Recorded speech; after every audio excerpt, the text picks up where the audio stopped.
Bonsoir. Alors, je suis Stéphanie Wapaya de la Société suisse de la sclérose en plaques au Centre Romand ici à Lausanne. Je m'occupe du secteur des cours et formations. Et donc, j'ai le plaisir de vous souhaiter la bienvenue pour ce premier webinaire 2020. Et donc, on va débuter la conférence dans quelques instants. Je passerai la parole à Dr José Abarrubio, spécialiste en médecine du sommeil. Voilà, donc avant de lui passer la parole, je vais juste brièvement vous présenter le programme. Donc, il va faire une conférence de 30 minutes environ et ensuite, vous aurez la possibilité de poser des questions par écrit et lui vous répondra oralement. Donc, pour poser vos questions par écrit, vous avez une petite flèche tout en haut à droite de votre écran. C'est une flèche orange. Quand vous cliquez dessus, vous avez un panel qui s'ouvre et après, à l'intérieur, vous avez un onglet questions. Donc, c'est là que vous pourrez écrire vos questions. Et pour les personnes qui ont un smartphone ou une tablette, si jamais il faut balayer votre écran, donc soit vous avez les slides de la présentation ou soit vous avez l'orateur. Donc ça dure à peu près 10 minutes. Moi, je me reconnecterai à ce moment-là. Et après, je vous donnerai juste 2-3 indications par rapport au futur webinaire.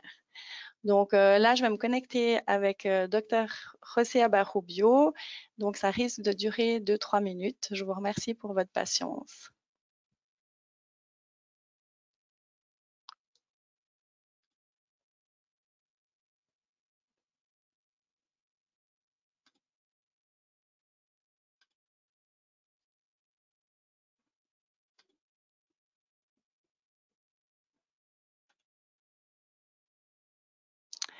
Voilà.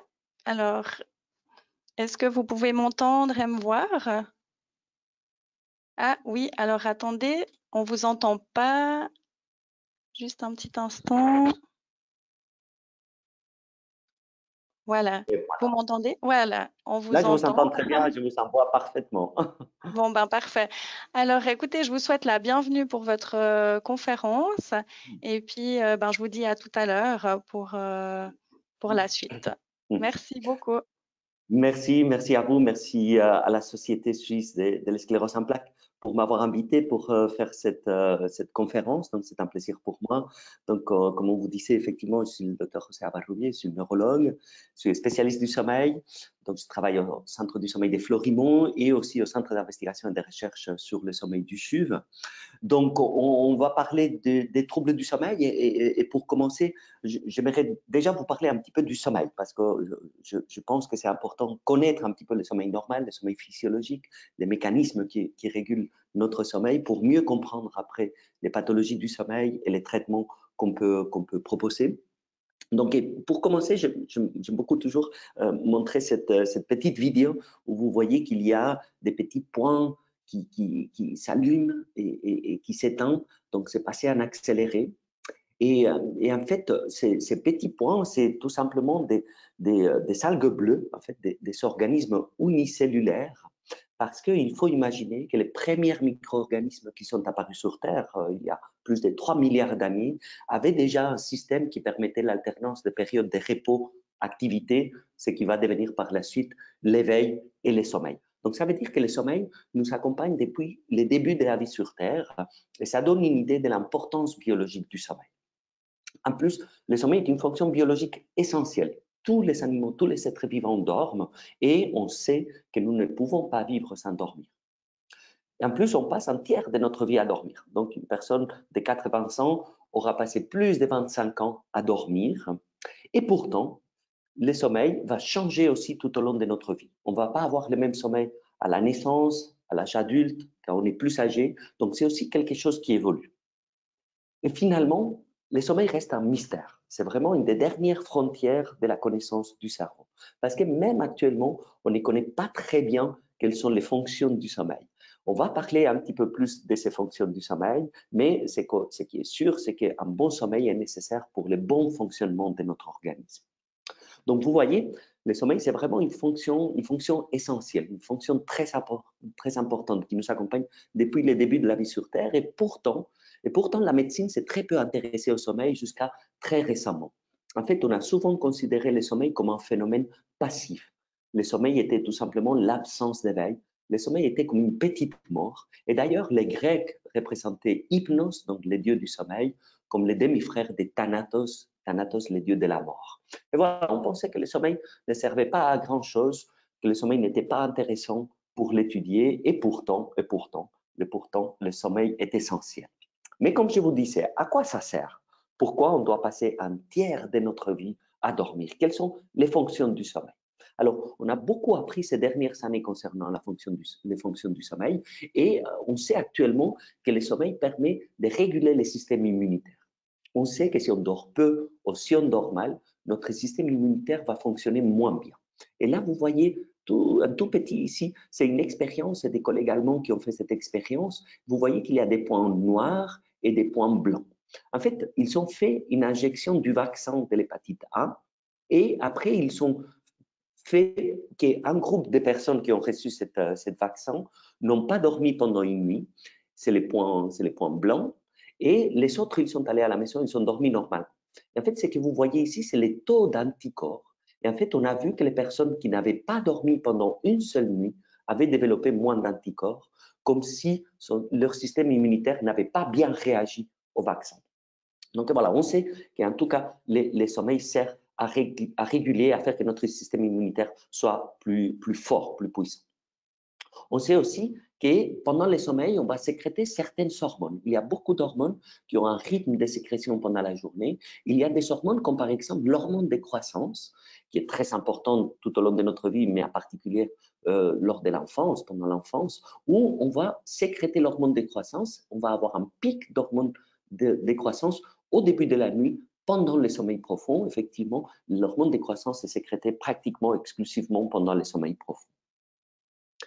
On sait aussi que le sommeil permet de réguler notre métabolisme et qu'un manque de sommeil est associé à un gain de poids. Il y a une dysrégulation des hormones qui régulent notre métabolisme, la leptine et la gréline, donc la gréline qui augmente la sensation de faim, la leptine qui freine la sensation de faim et la prise alimentaire, qui vont être déréglées et on va avoir tendance à manger plus si on dort peu. Et en plus, on sait que le manque de sommeil augmente les risques de diabète, ça génère une résistance à l'insuline.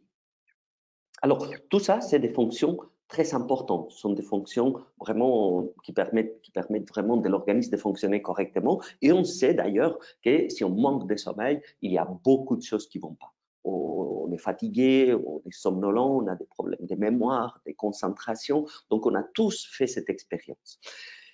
Mais pourquoi? Qu'est-ce qui se passe vraiment au niveau cérébral pour que le sommeil soit aussi important pour notre fonctionnement? On pense qu'en plus des fonctions qu'on vient de voir, la régulation du système immunitaire, la sécrétion des hormones, la régulation du métabolisme, le sommeil a deux grandes fonctions. Une, la fonction restaurative, mais restaurative pour un seul organe, pour le cerveau. Parce qu'en fait, c'est vraiment le cerveau qui a besoin de dormir. C'est le seul organe qui a besoin vraiment de dormir. Les autres organes peuvent avoir besoin de repos, mais le sommeil, c'est vraiment quelque chose d'essentiel pour le cerveau pour récupérer de l'éveil. Maintenant, qu'est-ce qui se passe dans le cerveau pendant le sommeil? Qu'est-ce qui se passe au niveau cellulaire, au niveau moléculaire? On ne savait rien de cette fonction restaurative du sommeil jusqu'à il y a quelques années quand une équipe américaine, vous voyez ici, ils ont publié cet article en 2013, ils ont fait des expériences très intéressantes chez l'animal qui, en fait, pour vous résumer un petit peu la situation, c'est que l'hypothèse, c'est que pendant l'éveil, quand on est réveillé, l'espace qui existe entre les cellules du cerveau, c'est un espace qui est très, très, très petit. Donc, les liquides céphalorachidien, donc le liquide qui est autour du cerveau et de la moelle, il circule avec beaucoup de difficultés. Eh bien, cet espace va devenir beaucoup plus large pendant le sommeil. Les liquides céphalorachidien vont pouvoir circuler beaucoup plus facilement et c'est comme ça qu'on va pouvoir éliminer pendant le sommeil les toxines qu'on a accumulées pendant l'éveil. Donc, la grande activité neuronale qu'on a pendant l'éveil génère des toxines et ces toxines, on va pouvoir les éliminer surtout, presque exclusivement pendant le sommeil. Et l'autre fonction qui est très importante au niveau cérébral du sommeil, c'est ce qu'on appelle la consolidation de la mémoire. Ça veut dire que c'est quelque chose qu'on connaît déjà depuis plusieurs années, depuis fin du 19e siècle, début du 20e siècle, où si vous apprenez quelque chose et après l'apprentissage, vous dormez, vous allez vous rappeler beaucoup mieux les lendemains après le sommeil de ce que vous avez mémorisé. Et on a pu démontrer que même des petites siestes, donc d'une sieste qui dure à peine 6 minutes, permet de booster, permet d'augmenter cet effet de consolidation de la mémoire. Et plus on dort, plus cet effet de consolidation de la mémoire augmente. Donc vraiment, le sommeil est très important pour notre mémoire et on sait actuellement qu'est-ce qui se passe au niveau cérébral. C'est des études qui ont été effectuées chez l'animal, mais aussi chez l'être humain. On a pu démontrer que pendant le sommeil, on va réactiver les circuits neuronaux qu'on a créés pendant l'éveil. L'idée, c'est que quand on apprend quelque chose, on crée des connexions dans notre cerveau, mais ces connexions sont assez faibles. Donc, on va devoir les réactiver pour les rendre plus fortes. Et cette réactivation des circuits neuronaux va se faire essentiellement pendant le sommeil.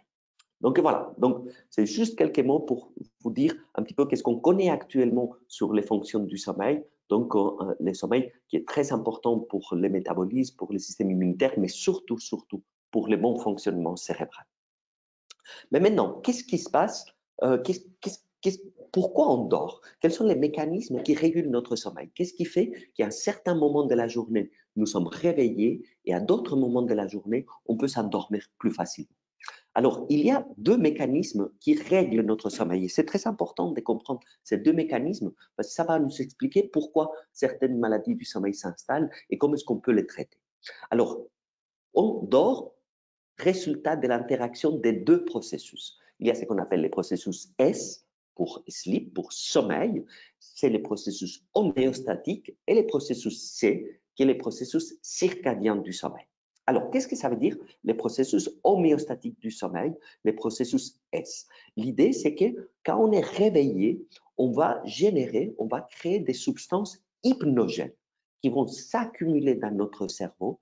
Et en fait, plus de temps on est réveillé, plus on va accumuler ces substances hypnogènes. Et à un certain moment, il y aura tellement de ces substances hypnogènes dans notre cerveau qui vont déclencher la machine du sommeil. Alors, quelles sont ces substances? Alors, il y en a plusieurs, et notamment, il y a une substance qui est l'adénosine, qui est le résultat de l'activité des cellules, qui s'accumule dans notre cerveau pendant l'éveil. Et vous connaissez tous ce qu'on appelle un antagoniste de l'adénosine, quelque chose qui va bloquer l'action de l'adénosine, qui est la caféine.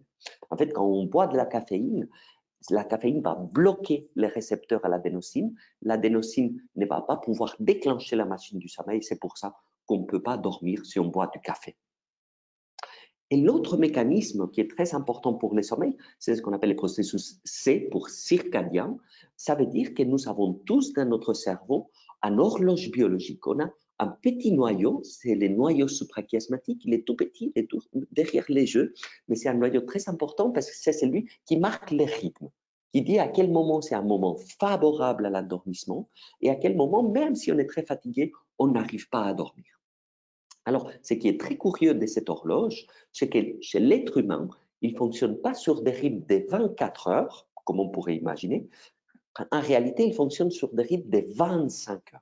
C'est des expériences. Là, vous voyez le professeur Siffre, qui est un spéléologue français, qui s'est mis dans des grottes. Il a passé des semaines et des semaines complètement isolé de l'environnement. Et on a pu suivre ses rythmes quand il était vraiment dans ces conditions de privation sensorielle de l'environnement. Et en fait, les premiers jours, il dormait normalement. Il dormait voilà, des 8 heures, de minuit. Il s'est réveillé spontanément après 8 heures de sommeil. Et petit à petit, il a commencé à se décaler parce qu'il a commencé à vivre des journées de 25 heures.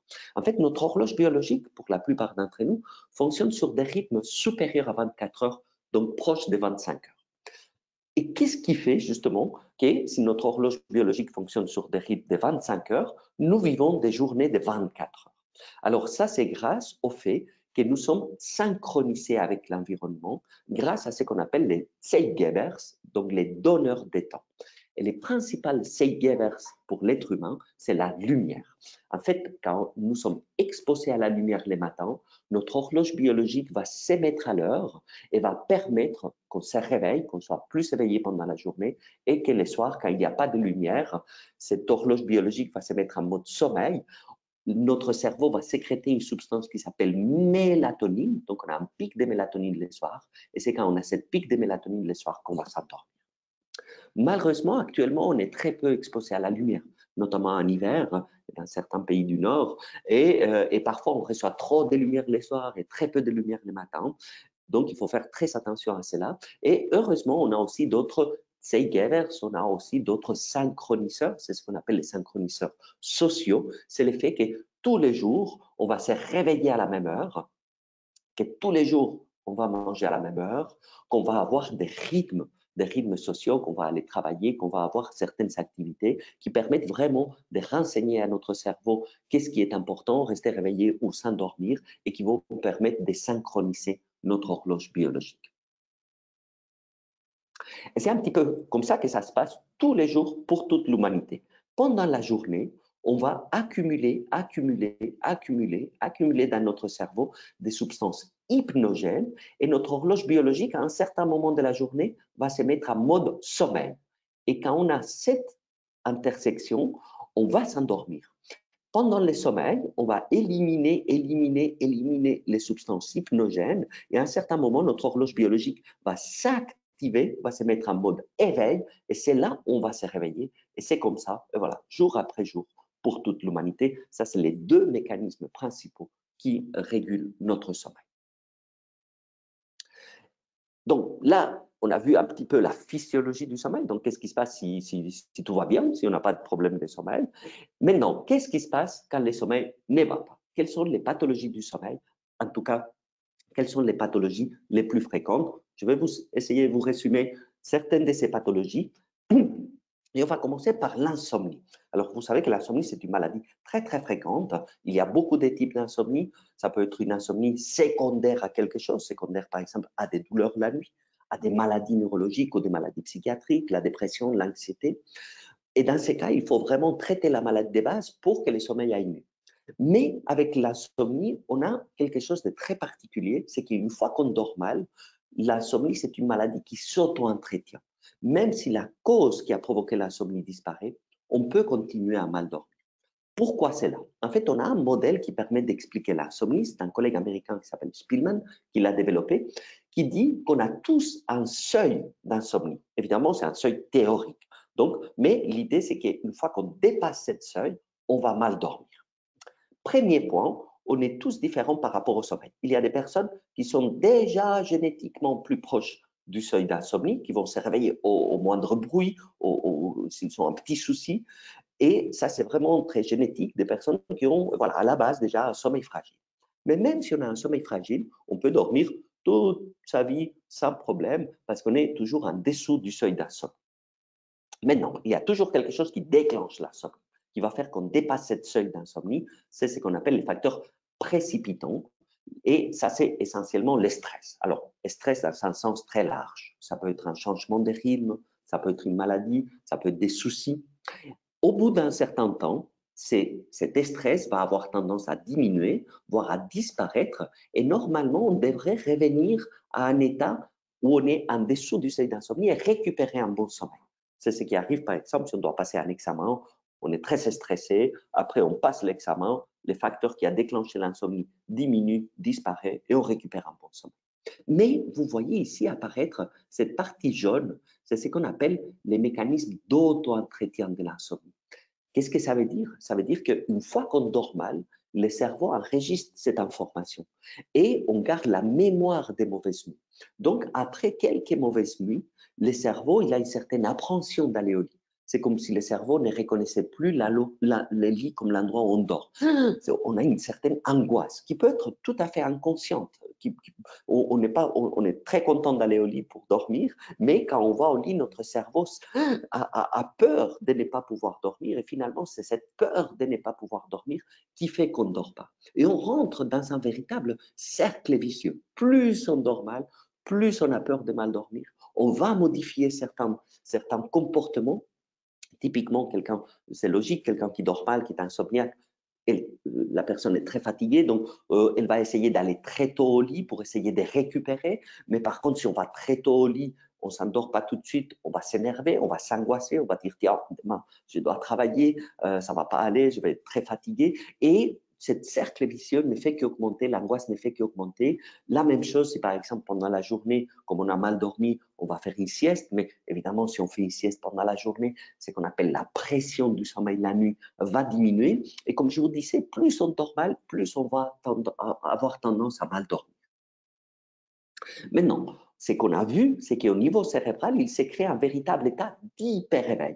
En fait, quand on compare les personnes insomniaques aux personnes qui dorment bien, on constate que l'activité cérébrale, même pendant le sommeil, elle est plus importante.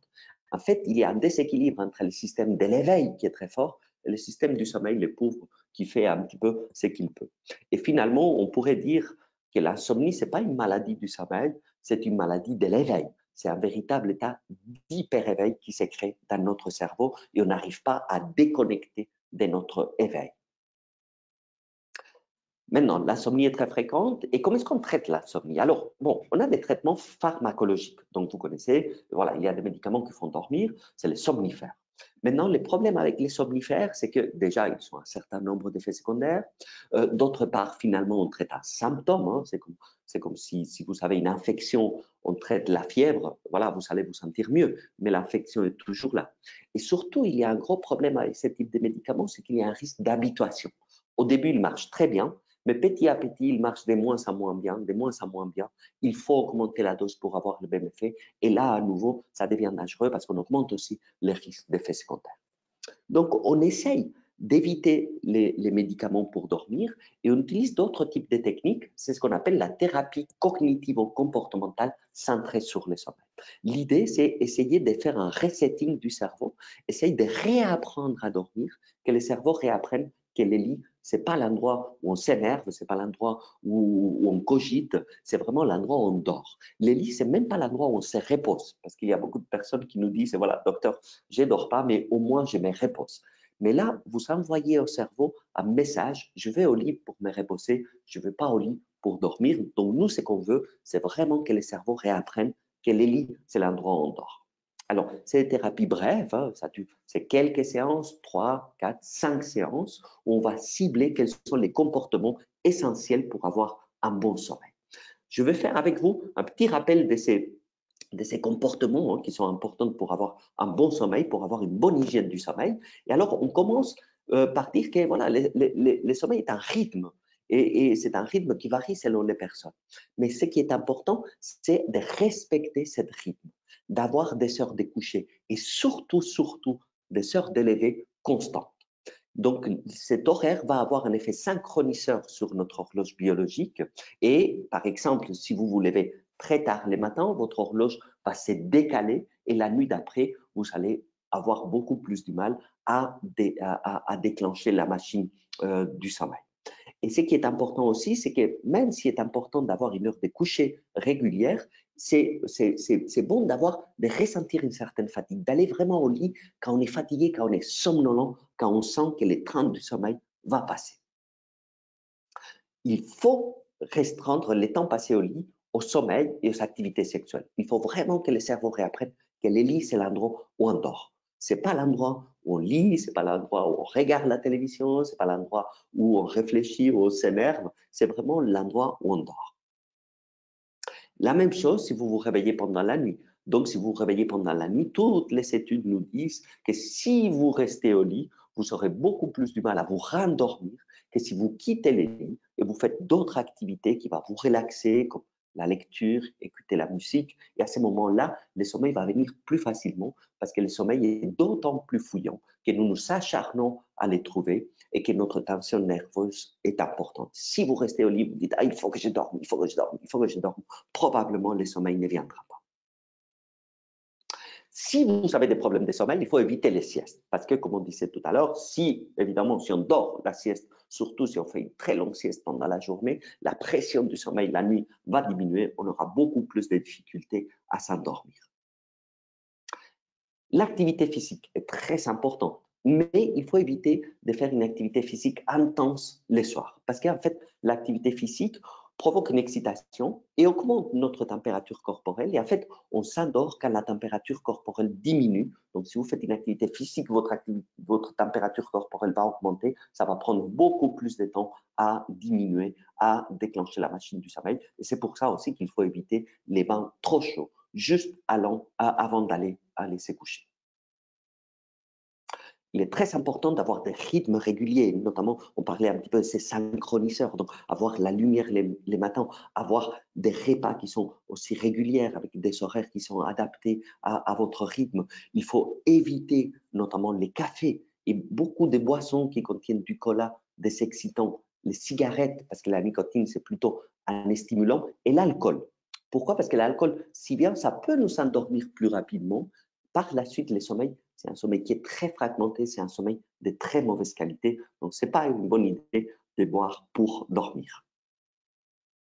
Évidemment, ça c'est un peu la base, il faut créer les meilleures conditions d'environnement. Il faut éviter les bruits, que la chambre soit trop chaude ou trop froide, avoir un lit confortable et on dort mieux si les conditions de l'environnement sont propices. Ça, c'est un point qui est très difficile, mais qui est effectivement, qui est vraiment très important, c'est qu'il faut éviter la rumination au lit. Donc, quand on va au lit, il faut vraiment laisser le problème derrière. Après, il y a plusieurs techniques. Il y a des personnes qui notent ça dans un petit calepin, dans une petite note. Voilà, les choses qu'elles doivent faire le lendemain, les problèmes qui sont en cours. Et une fois que c'est noté, on dit, allez, on laisse ça, on va les reprendre demain et on va se relaxer pour aller au lit, au lieu de s'énerver. Et il faut éviter la prise des somnifères parce que justement, il y a cette risque d'habituation, d'accoutumance. Donc, il faut vraiment les prendre sur avis médical. Il faut essayer de prendre des petites doses, de ne pas les prendre tous les soirs, peut-être les prendre de façon ponctuelle. Et surtout aussi, il faut éviter de les arrêter brusquement. Donc, parce qu'il y a ce phénomène d'accoutumance. Donc, si vous arrêtez un somnifère d'un coup, vous allez avoir un rebond d'insomnie. Ça va être terrible. Et donc, on préfère vraiment faire un petit sévrage progressif sur quelques jours, sur quelques semaines. Et finalement, très important aussi, les études de laboratoire nous démontrent que l'on dort davantage. Souvent, on a l'impression de très mal dormir et quand on enregistre au laboratoire, finalement, on a quand même assez de sommeil. On est des très mauvais juges de notre propre sommeil. Donc, il ne faut pas non plus se focaliser sur les problèmes de sommeil et penser que les problèmes de sommeil sont à l'origine de tous nos problèmes.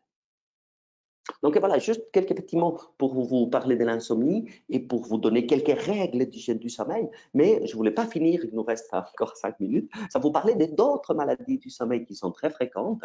Et pour cela, je vais vous montrer quelques vidéos. Donc là, vous voyez un patient qui souffre d'apnée du sommeil. Donc vous voyez, voilà, là, il s'est réveillé. Là, il se rendort. Hein. Il ronfle parce que le passage de l'air dans la gorge, il est très étroit. Et là, en fait, il s'arrête de respirer. Il s'arrête de respirer, mais vous voyez que les muscles respiratoires, ils continuent à fonctionner.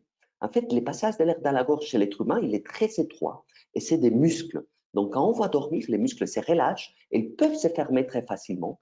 Et quand les passages de l'air dans la gorge se ferment, les muscles respiratoires, ils tirent de plus en plus. Mais plus ils tirent, plus ça se ferme. Et pour reprendre la respiration, donc et voilà, on va se réveiller. Alors, c'est des réveils très courts, donc tellement courts que le cerveau n'arrive pas à les enregistrer, donc on ne se rend pas compte de ces apnées. Par contre, quand on se réveille, on est très fatigué, on est somnolent, on a des problèmes de mémoire, de concentration, et aussi c'est un grand stress pour le système cardiovasculaire, parce qu'évidemment, les cœurs travaillent avec moins d'oxygène, les cerveaux travaillent avec moins d'oxygène, donc on peut avoir un risque de maladie cardiovasculaire sur le long terme. Il y a aussi une autre maladie qui est très fréquente et aussi très fréquente chez les patients qui souffrent de sclérose en plaques, c'est le syndrome des jambes sans repos. C'est ces personnes qui, les soirs, ressentent des sensations très, très désagréables dans les jambes. Et ils ressentent ces sensations quand elles sont au repos. Donc, typiquement, quand elles vont au lit, elles n'arrivent pas à dormir, pas parce qu'elles n'ont pas sommeil, sinon parce que les jambes les en empêchent. Là, vous voyez un exemple d'un patient qui souffre d'un syndrome des jambes sans repos, qui doit bouger tout le temps pour soulager ces sensations qui sont extrêmement désagréables et qui peuvent provoquer vraiment des insomnies complètes. Et ces patients ont très souvent ce qu'on appelle des mouvements périodiques des jambes. Donc là, c'est un enregistrement de sommeil qu'on a fait ici au laboratoire. Et en fait, vous voyez la vidéo ici, vous voyez que la personne est en train de dormir. Et ce que vous voyez ici, ces deux lignes, c'est les électrodes qu'on a collées sur les jambes. Et normalement, quand on dort, voilà, on ne doit pas bouger. Et là, vous voyez que tac, tac, tac, de façon très régulière, très périodique, très stéréotypée, on va avoir des mouvements des jambes. Donc, c'est quelque chose qu'on voit très souvent chez les personnes qui ont un syndrome des jambes sans repos et qui peut aussi perturber le sommeil parce qu'on n'a pas un sommeil très calme, on n'a pas un sommeil reposant. À chaque mouvement, tac, il peut y avoir un petit réveil. Le cerveau, il peut s'activer à chaque de ces secousses musculaires et à nouveau, même si on ne se rend pas compte, on peut avoir un sommeil qui n'est pas récupérateur, qui n'est pas un sommeil de bonne qualité. Et pour diagnostiquer ces syndromes de mouvement périodique des jambes et ces syndromes des jambes sans repos, on doit faire ce type d'enregistrement. C'est des enregistrements au laboratoire, c'est des enregistrements polysomnographiques qui nous permettent de voir tout ce qui se passe pendant le sommeil. Donc, d'une part, le sommeil lui-même, donc la qualité du sommeil, voir si on fait toutes les phases de sommeil comme il faut, et surtout toutes les maladies qui sont liées au sommeil, donc les apnées, les jambes sans repos, les parasomnies, d'autres phénomènes. Et pour finir, parce que ça va passer très vite, on arrive déjà à la fin de la conférence, c'est juste pour vous montrer que les troubles du sommeil sont particulièrement fréquents dans les scléroses en plaques. Alors, ce n'est pas des maladies spécifiques de la sclérose en plaques. Ce n'est pas qu'il y a une maladie du sommeil spécifique des personnes qui souffrent de sclérose en plaques. Mais ces troubles du sommeil qu'on vient de voir, l'insomnie, les apnées, les syndromes des jambes sans repos sont particulièrement fréquentes associés à la sclérose en plaques. Donc, c'est plus la fréquence de ces maladies qui varie. C'est des maladies qu'on voit aussi dans d'autres pathologies et dans la population générale, mais on considère que plus de la moitié des personnes qui souffrent de sclérose en plaques, donc plus de 54% dans cette étude des collègues français, ont des pathologies liées au sommeil. Par contre, la bonne nouvelle, c'est que toutes ces pathologies actuellement, on peut les diagnostiquer. On peut les diagnostiquer par des examens, on peut faire des polysomnographies, on a beaucoup de moyens d'objectiver actuellement le sommeil et surtout, on a beaucoup de moyens de traiter parce que toutes ces maladies du sommeil, on les traite, pas nécessairement avec des médicaments, mais on a des traitements qui sont très efficaces.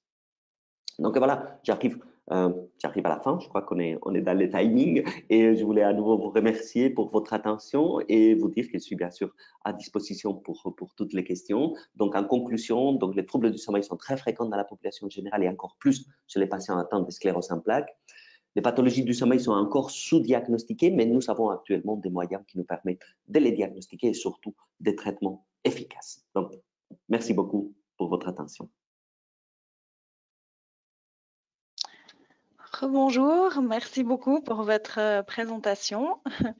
Donc là, on va passer aux questions. Donc, j'invite les participants à poser des questions si vous le souhaitez. Donc, moi, je vais juste, voilà, attendre qu'il y ait quelques questions. J'espère qu'ils ne se sont pas endormis pendant la présentation. Oui, non, alors il y a ouais, presque cinquantaine de participants. Donc, alors, voilà. Alors, je vais juste... Hop. Alors, j'ai reçu... Alors, je vais vous envoyer ça.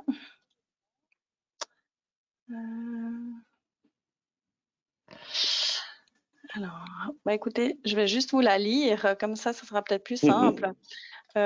Donc, bonsoir. Après ma première grosse crise de CEP, janvier 2018, mon rythme de sommeil a changé. Avant 7 heures, 8 heures et après la crise, 5 heures, 6 heures me suffisait. Sans sieste depuis 1 an, je redors 7 heures et même des fois 8 heures. Je pensais que c'était dû à l'âge, 40 ans. La CEP a-t-elle une influence sur le sommeil? Alors, c'est comment? Ah, on vous entend pas très bien. Ah, vous m'entendez? Là, vous m'entendez? Ou très, très vaguement. Là, ça grésille. Voilà, là, ça va mieux. Là, ça va mieux? D'accord. Oui, là, c'est Donc, bon. Et voilà, donc en fait, les sommeils, c'est un phénomène très complexe. Et surtout, le sommeil, il est soumis à des multiples influences. En fait, il y a pratiquement tout qui peut perturber le sommeil. L'environnement, hein, la lumière, les bruits, les soucis, les maladies qu'on a, les traitements qu'on reçoit. Donc, c'est possible que les scléroses en plaques puissent modifier la durée ou la structure du sommeil. Et il y a aussi d'autres facteurs qui peuvent s'ajouter. Mais finalement, ce qui est important dans le sommeil, ce n'est pas nécessairement la durée, c'est vraiment la qualité du sommeil et surtout, comment est-ce que vous vous sentez pendant la journée. Si pendant la journée, vous vous sentez bien, reposé, si vous n'avez pas de fatigue excessive, si vous n'avez pas de somnolence excessive, problème de mémoire, de concentration liés à ça, en principe, on considère que le sommeil, c'est un bon sommeil, c'est un sommeil récupérateur. Donc, c'est vrai qu'avec l'âge, il y a aussi des modifications de la durée de la structure, mais à nouveau, pour nous, ce qui est vraiment très, très important, c'est comment est-ce qu'on se sent pendant la journée. Merci. Là, j'ai une deuxième question. Donc, c'est que pensez-vous des compléments alimentaires pour dormir?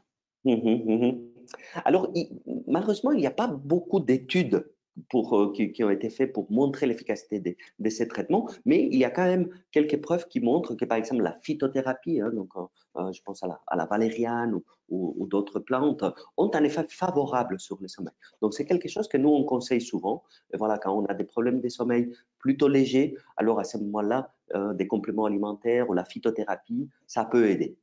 Et l'avantage, c'est qu'il n'y a pas de risque, il n'y a pas d'effet secondaire, il n'y a pas d'accoutumance. Donc, c'est quelque chose qu'on peut effectivement recommander pour tout le monde. Maintenant, si les problèmes de sommeil persistent, il faut peut-être qu'on aille un petit peu plus loin, chercher quelle est l'origine, quelle est la cause de ces problèmes de sommeil et essayer de trouver une solution, à nouveau, qui n'est pas toujours pharmacologique. D'ailleurs, nous, ce qu'on essaie, c'est toujours d'éviter les médicaments dans la mesure du possible. Donc, c'est d'autres types de techniques qu'on utilise dans la plupart des cas. Ok, merci beaucoup. Après, j'ai une troisième question. Donc, comment aider à gérer TDAH et sclérose en plaques? TDAH, sclérose en plaques, effectivement, bon, c'est un sujet assez vaste. Hein. Donc, pour les personnes qui ne connaissent pas, donc les TDAH, c'est les syndromes déficit de l'attention et hyperactivité qui commencent déjà souvent dans l'enfance, hein, les enfants hyperactifs qui ont des problèmes d'attention, de concentration, et ça peut persister, bien sûr, à l'âge adulte. Ça s'accompagne très souvent des troubles du sommeil, et si en plus, effectivement, on a une sclérose en plaques, ça peut augmenter encore la fréquence des troubles du sommeil. Donc, ce qu'on essaye, c'est déjà d'identifier ces troubles du sommeil et après essayer de traiter spécifiquement les troubles du sommeil. Là, très souvent, on a recours à des médicaments. Hein, donc, des médicaments, vous savez que pour le TDAH, notamment, on utilise beaucoup le méthylphénidate, hein, donc la Ritaline, mais il y a d'autres médicaments disponibles. Et en tout cas, on arrive à trouver quand même des moyens pour améliorer le sommeil de ces personnes.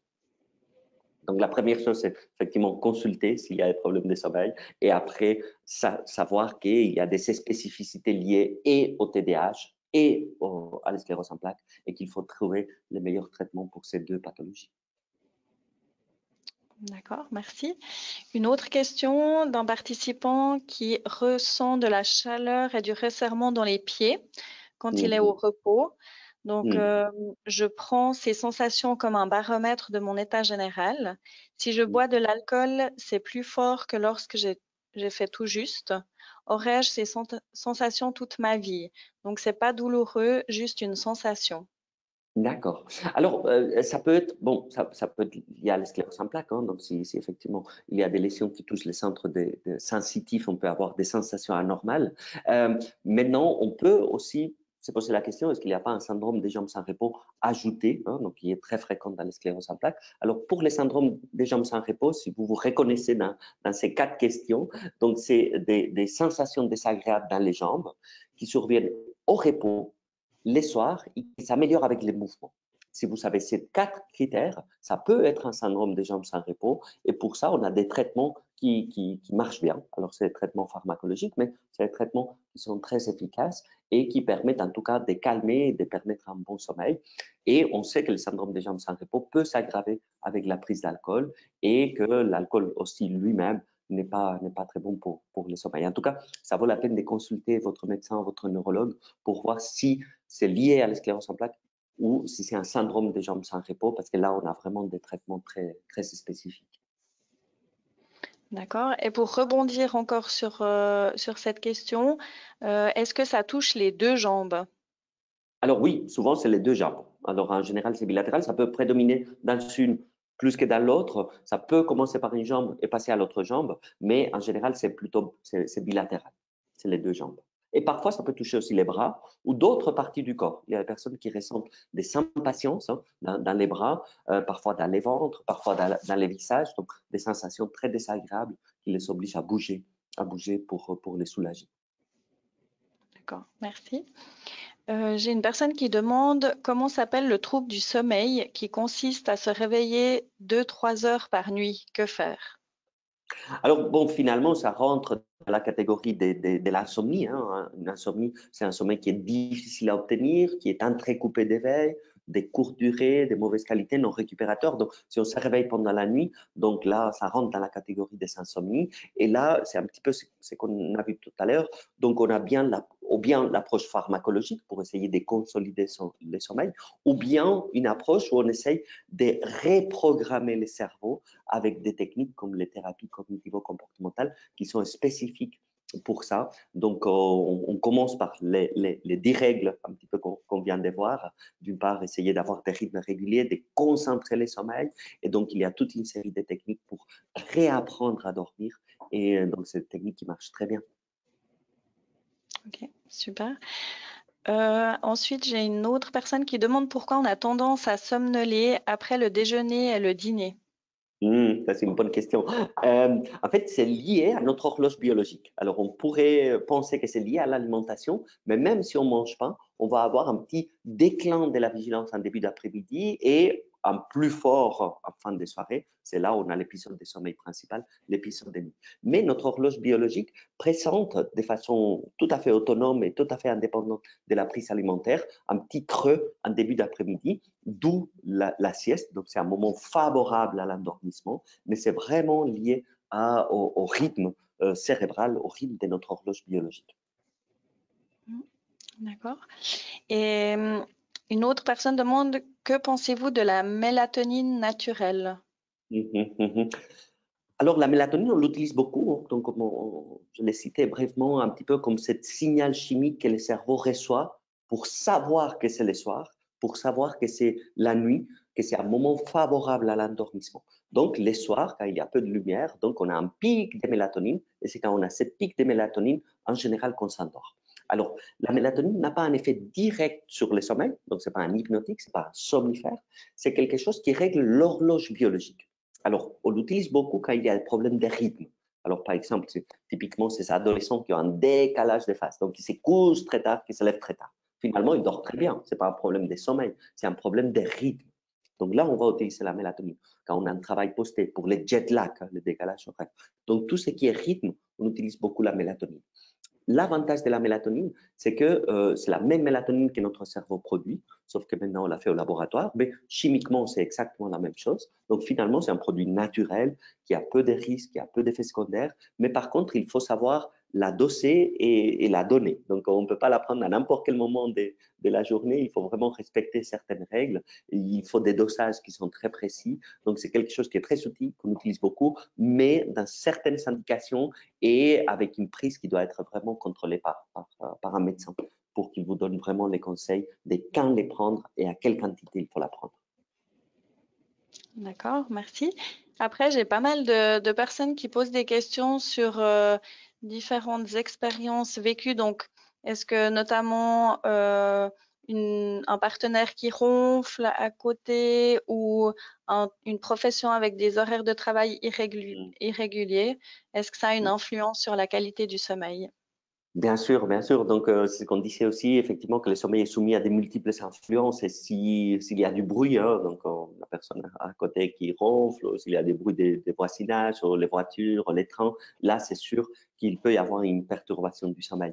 Et les horaires irréguliers, effectivement, ça va contre notre physiologie. Donc, finalement, nous sommes des animaux diurnes. Donc, nous sommes faits pour être actif la journée, pour dormir la nuit, quand on sort de ce schéma, on va à l'encontre de nos propres rythmes, de notre propre physiologie, une physiologie qui a évolué depuis des millénaires et des millénaires.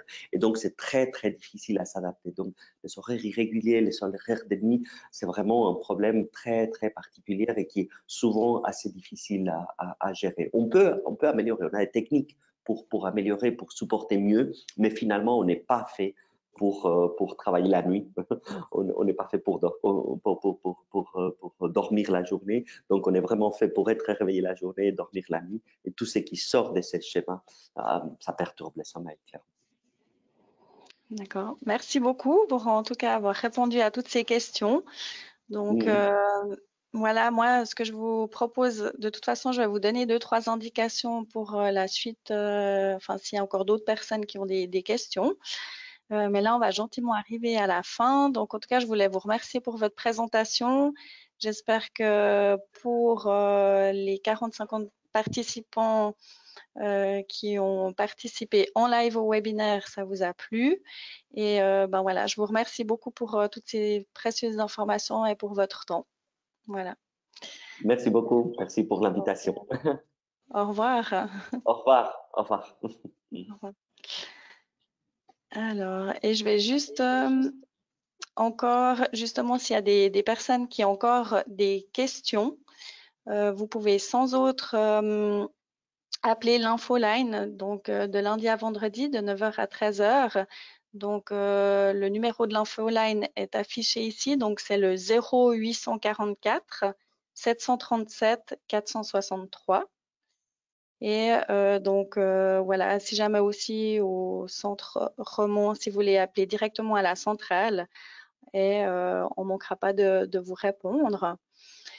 Sinon, pour la suite des prochains webinaires, donc c'est en cours de planification, mais il y aura un deuxième webinaire ce printemps, donc ça sera dans le courant du mois d'avril-mai.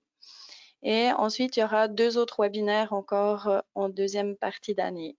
Donc ça sera à suivre, enfin l'actualité sera à suivre sur notre site internet et on fera parvenir aussi un post sur nos réseaux sociaux ou aussi via mail.